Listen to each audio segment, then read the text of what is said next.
मुसलमान जिसको एक बीमारी कभी नहीं हो सकती थी, सबसे ज्यादा गोली बिक रही है ज़ैनेक्स की पाकिस्तान में। डिप्रेशन, मोमिन को कैसे डिप्रेशन हो सकता है? अल्लाह वाले को कैसे डिप्रेशन हो सकता है? तुमने तो पहाड़ जमीन एक कर दिए, माजी का रेफरेंस है तुम्हारा, तुम कैसे घबरा गए आगे से? तुम्हें क्यों मायूसी हो गई? डाउट कहां से आ गई? जबकि पहला जुमला अल्लाह कुरान में कहता है इंसान और बंदे का ताल्लुक कायम ज़ालिकल किताबु ला रैब फीह से होता है। हम कैसे शक में आ गए? अगरचे वो बहुत आगे निकल गया है, अगरचे मद्दे मुकाबिल बहुत आगे निकल गया है, तो जिंदगी इन्हीं चीजों का नाम है बेटा। लोग तुझसे आगे चले जाएंगे, लोग तुझे पीछे छोड़ जाएंगे, क्योंकि तेरे पास वसाइल नहीं होंगे, तेरे पास असबाब नहीं होंगे, तेरे पास वो शोहरत नहीं होगी, वो तलक्की बिल कबूल नहीं होगी, लोग तुझे अब मानते नहीं होंगे, तेरा सिक्का बिकता नहीं होगा, तू लोगों की धड़कन नहीं होगा, तू किसी का एहसास नहीं होगा और किसी की फिक्र नहीं होगा। इन लम्हात में और इन वादियों में लीडर पैदा होता है, इन लम्हात में और इन घाटियों के अंदर एक इमाम और क़यादत जन्म लेती है, और इन्हीं औकात के अंदर एक रूह अपनी एक्सीलेंस को अटैच करने के लिए एक अहद उठाती है,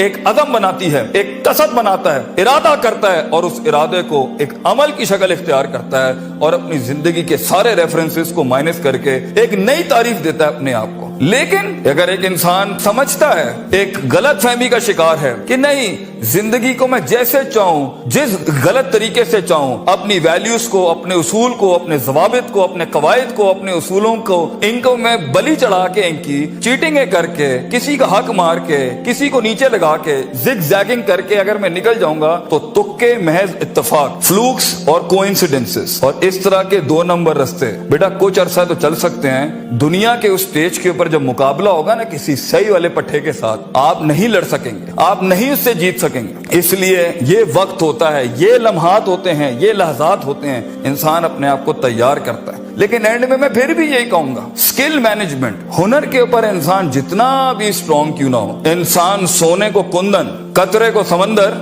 जर्रे को एक चट्टान और एक छोटी सी आतिश को एक आतिश फिशा तब बनाता है जब उसके अंदर वो कलेजा, वो जिगर हो, परसिस्टेंट रहने का, पेशेंट रहने का, साबिर रहने का, कंसिस्टेंट रहने का, कांस्टेंट रहने का, मुस्तकिल मिजाज रहने का, इस्तकलाल रहने का। I'll keep falling down and I'll keep moving forward. I'll keep falling down and I'll keep moving forward. He strikes his way in those storms that are meant to nail him down.